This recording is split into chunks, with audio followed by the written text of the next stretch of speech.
अस्सलामुअलैकुम dear students, कैसे हैं आप? आदाब। अभी मैं मौजूद हूँ आईबीसीसी के ऑफिस के सामने। आईबीसीसी यानी inter board committee of chairman's.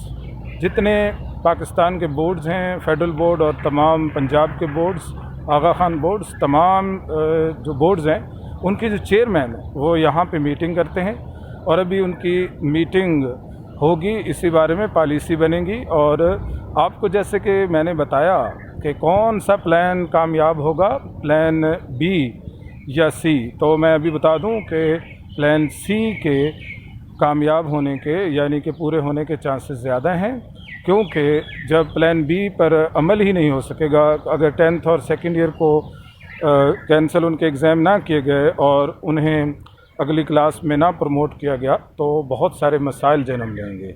Okay, मेरी तरफ से यही।